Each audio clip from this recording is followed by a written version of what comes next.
오늘은 제사장 나라 거룩한 백성이라는 제목으로 조인선 목사님께서 하나님의 말씀 전하시겠습니다.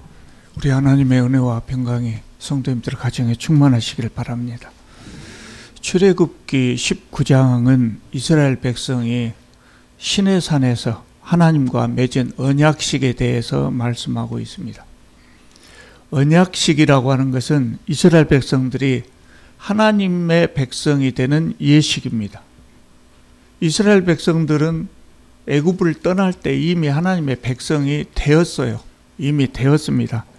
그런데 이 예식을 왜 인자하냐면 그때는 급하게 애굽을 탈출하느라고 이 예식을 행하지 못했죠.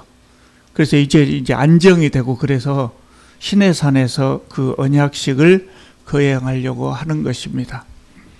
이 언약식을 통해서 애굽의 노예에 불과했던 이스라엘 사람들이 하나님의 백성이라고 하는 참 품격 있는 지위를 얻게 됩니다. 그래서 이 언약식은 이스라엘 역사에 있어서도 매우 중요한 사건이고 또 신앙의 역사에 있어서도 매우 의미 있는 사건이라고 할 수 있습니다. 1절을 보시면은 이스라엘 백성이 시내산에 도착한 때가 나오는데요. 애굽 땅을 떠난 지 3개월이 되던 날이라고 기록하고 있습니다. 애굽 땅을 떠난 지 3개월이 되던 날이라 그러면 우리는 평소 우리가 사용하는 그 어법에 따르면 만 3개월이 되는 날, 그러니까 90일이 되는 날 이렇게 느껴집니다. 그런데 히브리 성경, 히브리 원어의 정확한 해석으로 하자면 3개월째 되던 날입니다. 애굽을 떠난 지 3개월째 되던 날. 좀 다르지 않습니까? 제가 똑같이 말했습니까? 3개월째 되는 날은 만 90일이라는 말이 아니라 석 달째 되는 날이니까 세 번째 달에 해당하는 날이라는 거예요. 3월 1일이라는 이야기입니다. 이스라엘 백성들이 애굽을 떠난 것이 1월 달이었거든요. 그래서 3월 1일이 되는 날이라는 의미입니다. 이게 중요한 의미가 있어요. 그 말이 그 말인 것 같지만 중요한 의미가 있어서 제가 말씀을 드리는 겁니다. 그러니까 애굽을 떠난 날이 6월절이거든요. 이 애굽을 떠난 날을 6월절이라 그래요. 그날이 1월 14일이었어요. 그래서 3월 1일이 되던 날이 3월 1일이 되던 날이라고 하면 3월 1일이라고 하면 47일째 되는 날이에요. 애굽을 출발한 지 47일째 되는 날. 47일째 되는 날은 별 의미가 없지만 3일 후에 언약식이 거행됩니다. 3일 후에. 그래서 언약식을 거행한 날은 애굽을 출발한 지 50일째 되는 날이에요. 그래서 이 날을 무슨 날이라고 합니까? 오순절 날이라고 하는 거예요. 그래서 오순절이 여기서 나온 거예요. 애굽을 출발한 지 50일째 되는 날 시내산에서 하나님의 백성이 되는 언약식을 했다. 그래서 이게 오순절 날이 되는 거예요.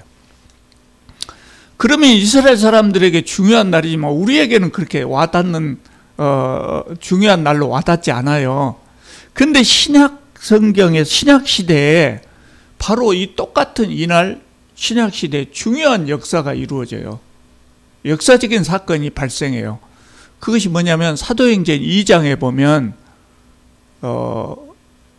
예수께서 승천하신 다음에 사도들이 초대교회 그 교인들이 마가 요한의 다락방인 마가 요한의 어머니 마리아의 다락방 거기에서 모여서 함께 열심히 기도하고 있을 때 성령이 강림하십니다. 그것이 바로 예수께서 십자가를 지신 날로부터 50일째 되는 날이에요. 예수님이 십자가를 언제 지셨습니까? 6월절에 지셨거든요. 그래서 예수께서 성령 강림절이 딱 50일이 되는 구약에 나오는 오순절날하고 겹친단 말이에요. 그래서 그날을 오순절날이라고도 하는데 정확하게 표현하자면 성령 강림절이라고 말할 수 있죠. 신약시대에 있었던 중요한 사건 성령 강림절과 구약시대의 중요한 사건인 오순절 날이 딱 겹치는 겁니다. 출발점이 같기 때문에 6월절 날 애굽을 탈출했고 6월절 날 예수께서 십자가를 지셨기 때문에 출발점이 같아서 오순절 날로 겹치는 것입니다. 그런데 이제 여기서 이제 한 가지 궁금한 것이 있어요. 모세가 왜 이스라엘 백성들을 시내산으로 인도했을까요? 애굽을 탈출했다면 가나안 땅으로 가야 되잖아요. 그런데 가나안 땅으로 가지 않고 시내산으로 옵니다. 가나안 땅으로 가는 길은 애굽에서 서쪽에서 동쪽으로 이렇게 거의 수평 이동을 해서 올라갑니다. 그런데 시내산을 가는 길은 서쪽으로 쭉 가지 않고 남쪽으로 쭉 내려옵니다. 그러니까 방향이 다른데 이 시내산으로 옵니다. 어쩌다 보니까 광야를 헤매다 보니까 시내산으로 온 것이 아니고 모세가 이 시내산을 제1차 목적지로 삼고 이곳을 향해서 왔어요. 그 이유가 뭡니까? 3장에 나와요. 잊어버리고 이제 3장에서 우리가 봐왔지만 잊어버리고 지나치셨을 거예요, 아마. 3장을 보면 뭔 사건이 나오냐면 하나님께서 모세를 부르셔요, 처음으로. 그래서 3장을 출애굽기 3장을 모세 소명장이라 그렇게 이야기를 합니다. 모세를 하나님께서 호렙산에서 모세를 처음으로 부르셔요. 그리고 모세에게 뭐라고 말씀하시냐면 3장 12절에 보면 네가 이스라엘 백성을 애굽에서 인도하여 낸 후에 너희들이 이 산에서 하나님을 섬기리니 그랬어요. 애굽에서 출발해 와가지고 탈출해 와가지고 이 산에서 나에게 예배를 드릴 것이라고 말씀을 하는 거예요. 이 산이 아까 무슨 산이라고 했어요? 출애굽기 3장에는 호렙산으로 나오죠. 그 호렙산을 다른 말로 시내산이라고 이야기를 해요. 그래서 모세가 이스라엘 사람들을 시내산으로 지금 이끌고 온 것입니다. 하나님 말씀대로 이 시내산에서 하나님께 예배하기 위해서 이끌고 온 것입니다. 호세아서에 보면 호세아 선지자가 하나님과 이스라엘의 관계를 부부 관계로 비유하고 있어요. 이 비유에 의하면 이 언약식은 신랑이신 하나님과 신부인 이스라엘 사람들의 결혼식이라고 할 수 있어요. 그러니까 하나님께서 애굽에서 종살이하던 처녀 이스라엘을 어여삐 보시고 종살이에서 해방시키셔가지고 이 시내산에 옮겨와서 지금 혼인 예식을 치르는 겁니다. 그러니까 시내산이 결혼식장이 되는 거죠. 그리고 모세는 무슨 역할을 했어요? 애굽으로부터 시내산까지 이스라엘 백성들을 이끌고 온 중마장의 역할을 한 겁니다. 그러면 혼인 예식에서 제일 중요한 순서가 뭘까요? 제일 중요한 순서. 혼인 서약입니다. 혼인 서약이 있어야 혼인 예식이 성립합니다. 앞뒤 뭐 여러 가지 순서가 있지만 혼인 서약이 혼인 예식의 핵심입니다. 그래서 이스라엘 백성과 하나님이 혼인 서약을 하는데 그 혼인 서약문이 뭐냐면 20장부터 바로 다음 장 20장부터 나오는 10계명을 비롯한 각종 율법, 이것이 혼인 서약문입니다. 우리나라 사람들은 혼인 서약문 별로 중요하게 여기지 않아요. 주례가 주례로 딱 가잖아요. 그러면 예식장 측에서 준비된 혼인 서약문을 이렇게 줘요. 그거 읽으라고. 그리고 이제 주례자가 밑에 사인해서 신랑 신부에게 그 예식이 끝난 다음에 전달하고 옵니다. 그런데 신랑 신부는 경황 중에 그거 챙기는 것을 잊어본 사람도 있고 결혼하고 집에 갔는데 혼인 서약문도 없고 그런 경우가 많아요.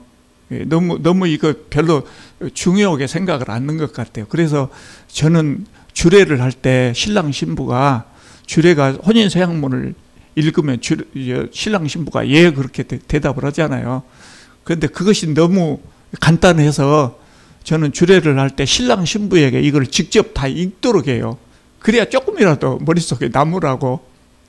그런데 서양 사람들은 그런데요. 서양 사람들은 그냥 이렇게 혼인 서약문에 예하고 하는 것이 아니라 신랑 신부가 사전에 결혼하기 전에 둘이 모여서 우리가 앞으로 어떻게 할 것이냐, 결혼에 대한 계약서를 작성을 한다 그래요. 실제로 작성한답니다. 저도 아직 보지는 못했습니다. 듣기만 했는데 실제로 그렇게 계약서를 작성한다고 그래요. 그래서 그것이 위배되면 혼인이 무효가 되는 거예요.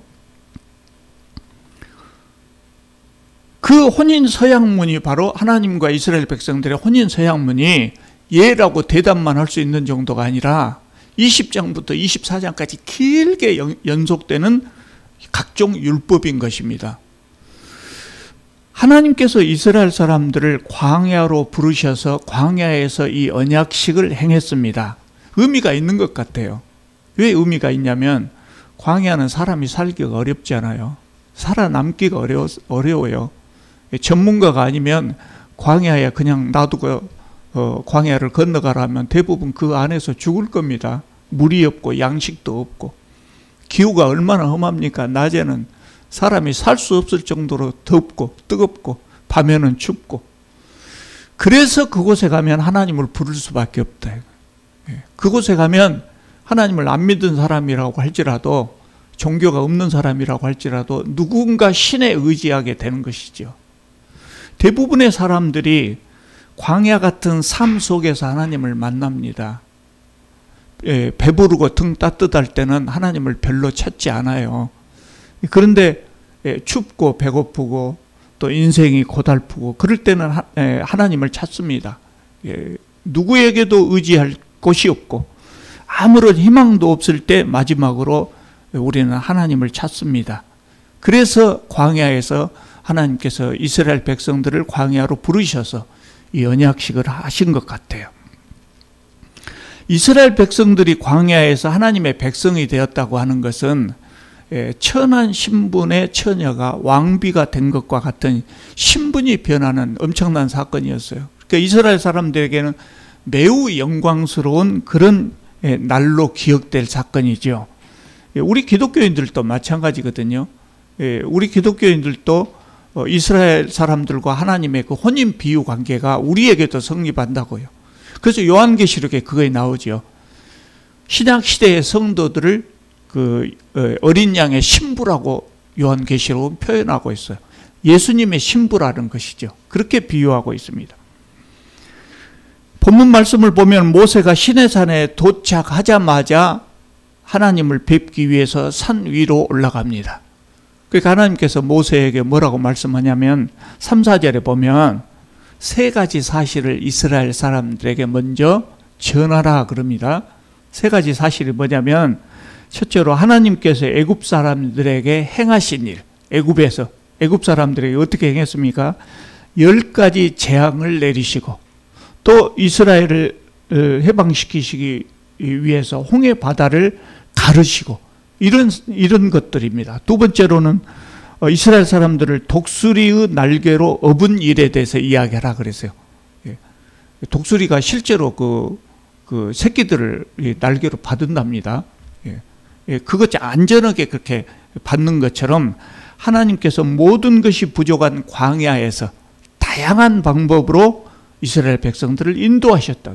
물을 주시고 고기를 주시고 만나를 주시고 그것들을 이야기하라고 합니다. 세 번째로는 하나님께서 이스라엘 사람들을 시내산으로 인도한 일에 대해서 이야기하라고 합니다. 모세는 이 성경을 보면 짧게 이야기하지만 이거 아마 길게 이야기했을 거예요. 과거를 1월 14일부터 이렇게 과거를 돌아보면서 자세하게 이야기를 했을 거예요. 하나님께서 모세에게 이 말을 하라고 한 이유가 있어요. 뭐냐면 이 말 한 다음에 이제 중요한 이야기를 할 거거든요. 하나님이 어떤 분이냐? 이런 하나님이었다.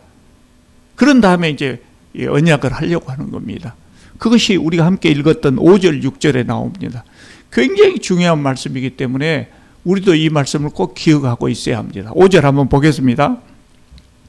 세계가 다 내게 속하였나니 너희가 내 말을 잘 듣고 내 언약을 지키면 너희는 모든 민족 중에서 내 소유가 되겠고 너희가 내게 대하여 제사장 나라가 되며 거룩한 백성이 되리라. 너는 이 말을 이스라엘 자손에게 전할지니라 그래서 그러니까 5절 6절의 말씀을 잘 전하도록 하기 위해서 3절 4절에 그 세 가지를 백성들에게 잘 설명하라고 말씀하신 거예요. 모든 민족 중에서 너희가 내 소유가 되겠다 이렇게 말씀하셨는데 이 소유, 재산이란 말이죠. 근데 이 소유라는 말은 우리말로 평범하게 그냥 소유라고 번역을 했는데 히브리어로, 우리가 히브리어 다 알 필요는 없습니다만은 이제 듣고 잊어먹어도 괜찮습니다. 세굴라라는 단어를 사용했어요. 근데 세굴라라고 하는 것을 우리말로 그대로 번역하자면 보물입니다. 보물. 너희들은 내 소유, 단순한 내 소유가 아니라 보물과 같은 재산이라는 이야기예요. 예. 임금이나 소유할 수 있는 그렇게 귀한 물건, 그것도 왕이 다른 사람에게 보여주기조차 싫어서 왕궁 속에 깊숙이 감춰놓고 혼자만 가끔 꺼내보면서 이렇게 만족하는 그런 보물이라는 거예요. 그러니까 이스라엘 사람들이 하나님에게 그런 보물이래. 너희들이 내 보물이다. 그런 말씀이에요. 하나님의 특별한 보살핌을 받는 백성이 된다는 이야기죠. 그 이스라엘 백성들은 얼마나 영광스러운 일입니까? 근데 여기 조건이 있어요. 내 소유가 되는 조건. 그게 뭡니까? 내 언약을 지키면이. 내 언약을 지키면. 신랑 신부가 혼인서약을 지키지 않으면 혼인이 이게 무효가 된단 말이에요. 그것처럼 이스라엘이 애굽을 떠나올 때 이미 하나님 백성이 됐지만 이 언약을 지키지 않으면 하나님 백성이 되는 자격을 잃는다는 거예요. 그리고 6절에 보면 하나님의 소유가 된다는 것의 의미를 6절에서 더 자세하게 설명을 하는데, 그것이 뭐냐면 제사장 나라가 되고 거룩한 백성이 된다는 거예요. 하나님에 대해서 제사장 나라가 되고 거룩한 백성이 된다는 거예요. 거룩한 백성이라는 의미는 충분히 그 말만 봐도 이해할 수 있을 것입니다. 이스라엘 사람들이 하나님 한 분에게만 속해 있을 것이고 그분만 섬겨야 된다는 겁니다. 제사장 나라가 된다는 것은 무엇입니까? 제사장은 하나님을 섬기기 위해서 성별된 사람들이고, 그래서 백성들의 죄를 대신해서 제사를 집행하는 사람들이고, 또 평소에는 하나님의 말씀을 백성들에게 가르치는 역할을 하는 사람입니다. 이스라엘 백성들이 제사장 나라가 된다는 거예요. 이스라엘 사람들이 통째로 제사장이라고 하는 나라가 된다는 거예요. 왜 제사장이라고 하지 않고 제사장 나라라고 했을까요? 온 세상이 하나님의 것인데, 온 세상 사람들이 하나님의 것인데, 그 여러 나라들을 하나님 앞으로 인도해야 되는 그런 의미에서 제사장을 역할을 이스라엘 사람들이 해야 되기 때문에 그를 제사장 나라라고 표현을 했어요. 그러니까 이스라엘 사람들은 이후로 어떤 삶을 살아야 되냐면, 언약식을 한 다음에 어떤 삶을 살아야 되냐면 하나님의 제사장이 되어서 세상 사람들에게 하나님의 말씀을 전하고 그들을 하나님 앞으로 인도하는 역할, 증인의 삶을 살아야 된다는 거예요. 우리는 이 말씀 속에 세계가 다 내게 속하였나니, 이 말을 주목할 필요가 있어요.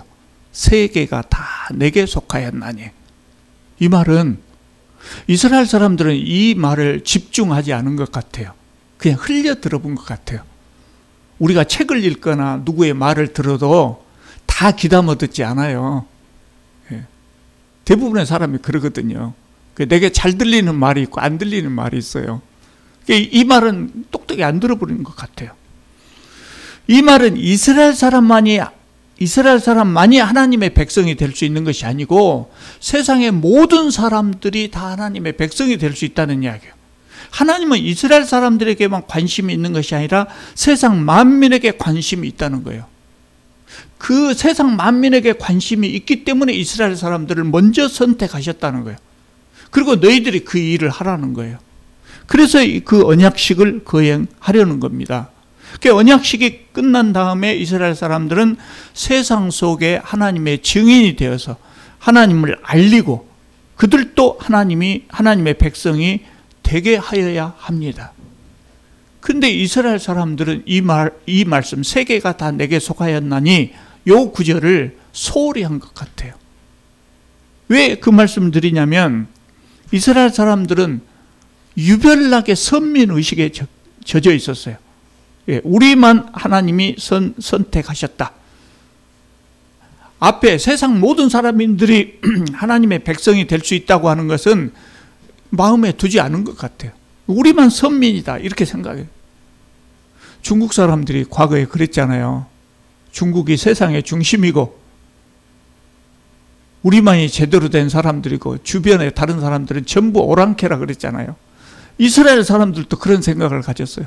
그 이방인들을 생각할 때 개나 돼지처럼 생각했다고요.